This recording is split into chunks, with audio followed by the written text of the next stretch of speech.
जो दरभंगा एयरपोर्ट है, यही ना कॉन्सेप्ट आया कि हवाई चप्पल वाला भी हवाई जहाज चढ़ेगा। मतलब क्या था? तिजोरी से सस्ता मिलेगा बशर्ते दरभंगा से दिल्ली। तो ये एयरलाइन वाला जो बैठ करके लूट रहा है, तो कौन उसको कंट्रोल करेगा? नहीं, क्यों ना उतर जाए? नहीं, ये आपको मैं कल ये बात रखा था। दरभंगा एयरपोर्ट है आरसीएस एयरपोर्ट। आरसीएस एयरपोर्ट हो गया regional connectivity airport. Regional connectivity Darbhanga airport का सिक्योरिटी कौन करता है? बिहार पुलिस करती है, सीआईएसएफ नहीं करती है। तो जो दरभंगा एयरपोर्ट है, यही ना कॉन्सेप्ट आया कि हवाई चप्पल वाला भी हवाई जहाज चढ़ेगा।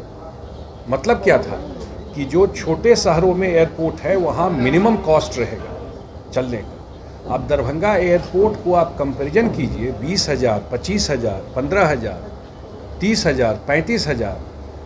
आज आप सिंगापुर का टिकट लीजिए, ये तो कोई मैं कहूँगा तो आप क्यों मानिएगा, गूगल कीजिए। दुबई का टिकट लीजिए, सिंगापुर दुबई का टिकट दिल्ली से सस्ता मिलेगा बशर्ते दरभंगा से दिल्ली।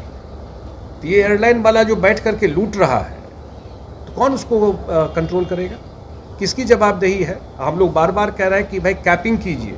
अपर लिमिट जो फेयर का है वो 8,000, 7,000, 9,000 जो कीजिए।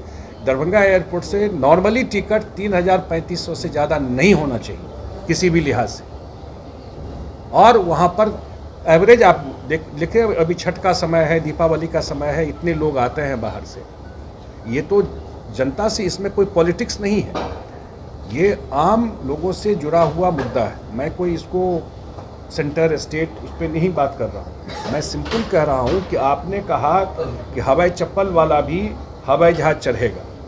तो आप मुझे बताइए कि 20,000 में कौन हवाई चप्पल वाला हवाई जहाज चढ़ सकता है? एक्सप्लेन कर लीजिए। मुझे लगता है कि ये ओपन नहीं किया गया है दूसरे एयरलाइन के लिए। दूसरे एयरलाइन के लिए खुलना चाहिए।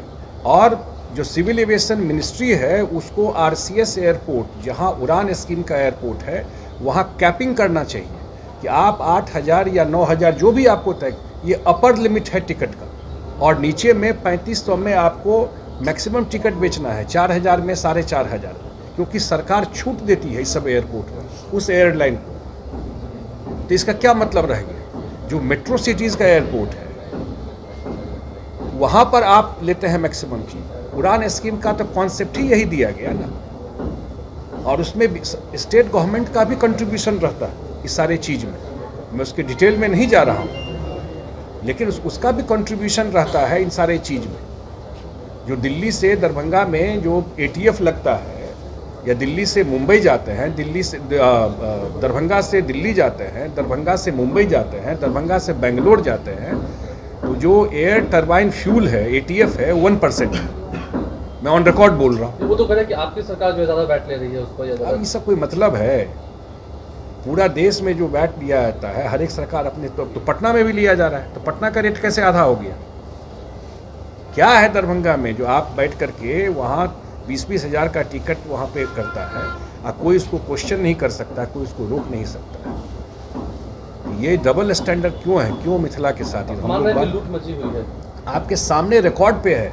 मैं तो कह रहा हूँ, आज गूगल करके देखिए, 3 दिन के बाद दरभंगा से एयर फेयर किया है, आप चेक करके देखिए एयर फेयर किया है। अंतिम सवाल है कि दरभंगा एयरपोर्ट बनाने से तो कोई फायदा हुआ नहीं? आप मानते हैं? नहीं, फायदा तो बहुत हुआ, क्योंकि ये सबसे यात्री जा ही नहीं सकते, नहीं, सबसे सक्सेसफुल एयरपोर्ट है, इतने लोगों का मूवमेंट है वहाँ पर। लेकिन जिस तरह का सुविधा और जो फेयर होना चाहिए वो दरभंगा का मतलब दरभंगा नहीं है सिर्फ। दरभंगा का मतलब सहरसा, मधेपुरा, सुपौल, पूर्णिया, अररिया, सारे के पैसेंजर वहाँ आते हैं। मधुबनी, समस्तीपुर, पूरा जो उत्तर बिहार का पैसेंजर है, आप पूछिएगा, गोपालगंज तक के लोग दरभंगा एयरपोर्ट पर उतरते हैं। यही है।